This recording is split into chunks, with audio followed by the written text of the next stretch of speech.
Hey, it's Patrick Dang here. In this video, we are going to be covering what's going on in the crypto markets and some major news happening when it comes to Web3 moving into IP. Now, before we get started, make sure to give this video a like, subscribe, turn on notifications, and let's dive in. Diving right into the charts today, we're looking at Bitcoin and Ethereum. Ethereum 1.9, which is pretty crazy. Bitcoin at $30,000. So, over the past year, we definitely have been in a bear market. It seems like for some reason, crypto is getting a little bullish. I mean, still, a lot of NFTs, we'll cover that, are kind of dying, or the floors are definitely dropping, but other ones are definitely going up. But I still think like more people are probably leaving the space when it comes to NFTs. But, when we're just talking about purely Ethereum, definitely the prices have been pumping up quite a bit. Does that mean the market is more bullish? I mean, we'll have to see. It really depends on the S&P 500. So I advise you to look up macroeconomics and not just looking at Bitcoin by itself, because Bitcoin and Ethereum typically follow what's going on in the overall markets. Now let's go ahead and get into some NFT news. Probably one of the biggest stories we have today is that Azuki is partnering up with Align Friends, also known as IPX, which is their Web3 side. So I want to give you my personal take on this.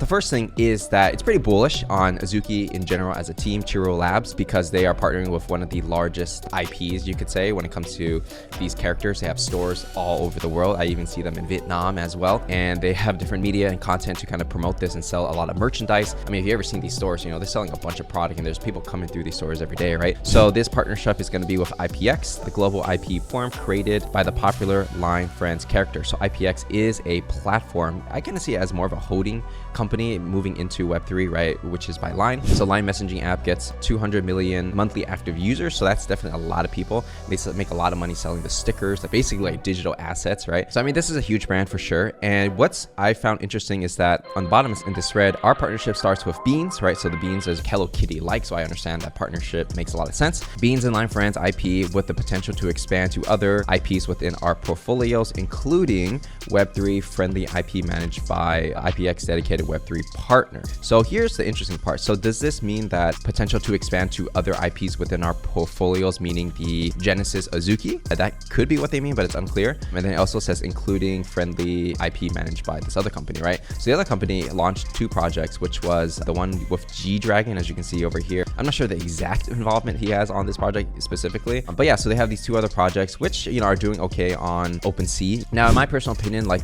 Wade and OOZ, it's not really making a huge splash relative to the other like more native Web3 projects. So I can understand why Azuki and Chiro Labs is helping Line, because they want to speed up the process. If you think about it, Azuki's in a way offering consulting in a sense, or advice on how to really penetrate the Web3 market. And I think that's going to be a common trend for a lot of like top tier projects, or not even top tier. It could be even like the mid tier projects as well, helping other brands break into the space. And we'll talk more about that. So right now they have a billboard in Times Square, and obviously it's like when you put a billboard in Times Square, it doesn't really mean anything because nobody really looks at it. It's more for someone takes a video or a picture and then puts it on Twitter, right? That's usually how it goes for most billboards. I mean, it's still pretty cool overall, pretty bullish on Azuki overall, just because, if they are able to get like these beans and these toys within the Line stores, there's a lot of people going to these stores that they probably will just buy just because it's cute, right? Now, real quick, speaking of cute toys, HeeDong, which is a project that is trying to be like more the cause or the bear bricks for Web3, they recently just minted out. So congratulations to HeeDong and the team. So within 24 hours, so by the time you probably watch this, everyone's going to be airdropped their HeeDong. And just to give you an idea, how it worked is like there was a bidding process, people bidded, and then there was a public mint process and stuff like that. And pretty much everyone's going to be airdropped their NFT at the same time, which is a very interesting mechanic versus having people get their NFT right away. Congrats on HeeDong for minting out once again. If you want to check out the interview I did with Nelson, which is one of the co-founders of HeeDong, you can check that out on our YouTube channel. But we're definitely going to see more people kind of having like these IP plays, trying to do figurines, trying to get their products in different stores, not just Beanz, not just HeeDong. You can also say Pudgy Penguins as well, kind of follows in that same IP category, and they all kind of occupy a similar framework. Now, speaking of like top projects working with larger brands, this is one example I want to bring up. So degods is going to be working with Polygon Labs doing a 100K treasure hunt, right? So basically there's going to be a treasure hunt from the April 13th to the 15th, which is like, I guess, happening right now, where people are going to have to look for different things and have a chance to win $100,000, right? This is a fun way to just engage people at NFT NYC. They're going to be there anyway, so might as well just like pay them somehow, right? And if you think about it, it's powered by Polygon, so Polygon's probably paying for this. If you think about it, Polygon as a chain chain. So they have a lot of money. They're trying to just make it as a chain. If they make it as the premier chain, layer 2 chain on top of Ethereum, then they win super big, right? So it makes sense for them to just like have a budget of 100K and work with another brand that is able to capture attention.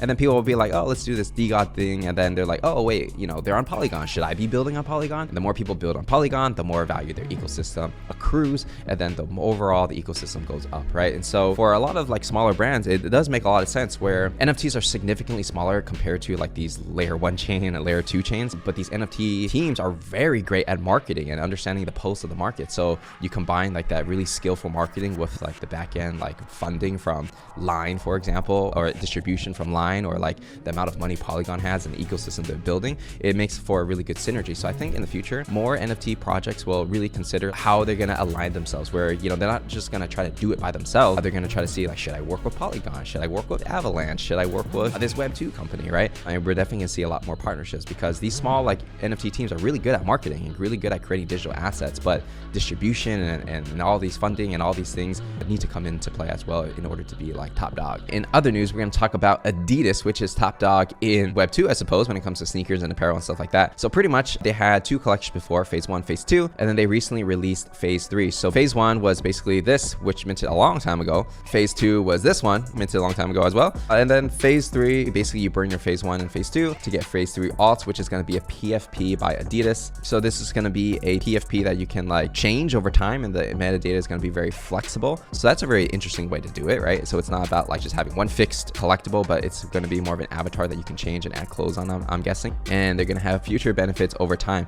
So what I personally find interesting is that when Adidas created these way back in the day, they offer utility, they offer like the opportunity to buy clothes and stuff like that. And they didn't really have to do anything with it, to be honest. It's just Adidas brand. And then over the years, or 1 year and a half, they found another way. They're like, hey, let's go make a PFP, guys. It's very interesting for me as a, I guess, a builder or someone who just observes the market, where a brand can actually come out with something, and as long as it's decent, people will buy it. And then even if they do nothing for a year, as long as they launch another thing, or you're able to burn it to do the next thing, then you can actually rebound and then keep going, right? And so I'm pretty sure during the bull run, there's going to be like a lot of NFT projects that maybe aren't super exciting right now, but may become exciting depending on what their next project is, or if they're going to do a PFP, or what the next drop is, right? So these projects that have very low floors can quickly rise up. And so that's a very interesting dynamic to pay attention to if you're a trader, because you just have to really understand if a team is able to build that demand. And then if you have the first NFTs that will give you whitelist or whatever the case is for the next thing, then suddenly the price of that thing goes up. Like an example that comes to mind is like mood rollers and slim hoods. The floor price was pretty low on that, but then if you had those, you can be able to mint invisible friends, which was super hype at the time. Those prices just pump. So like bull market is like illogical. It's crazy. Just my observations, like kind of checking this out during a bear. Next piece of news we have is Bruce Lee is getting into NFTs, or well, I guess the people who own the IP to the Bruce Lee name and stuff like that. So they're collaborating with Shibuya, which is an NFT project that kind of is like decentralized way to do like anime, or these are interesting like NFT inspired films. You can check out Shibuya. I did cover them a couple times on this YouTube channel before. So the NFT is pretty simple. They're basically using Manifold, and it's going to be 0.008. Of course, a lot of people are going to buy it because, you know, it's just like kind of cool. You keep it in your wallet. You want to support the project. You're a fan of Bruce Lee, and that's pretty much it. It's a very low time investment and low commitment to just do an art piece that is just ERC 1155. So far, they've made 108 ETH around, and it's still going. Somehow they're going to collaborate more with Bruce Lee. It's not really clear, but this is your ticket in. Maybe it's going to be a metaverse art gallery on Cyber, right? Who knows? That's like one of the best ways to sell. You basically have some good art, have a good story to it. If you have an IP, even better. Really, you're not promising any utility, but you're kind of just saying like, you buy this, it's your opportunity to get into something we may do in future, or maybe we'll never do it, right? It kind of brings me back to the other idea where NFT native projects are working with more Web2 IPs to kind of like bring them into Web3. So like Shibuya, which is a cool project, right, is collaborating with Bruce Lee. So instead of Bruce Lee doing it by themselves, they're working with a Web3 project, and they're also able to generate 200K from this mint, right?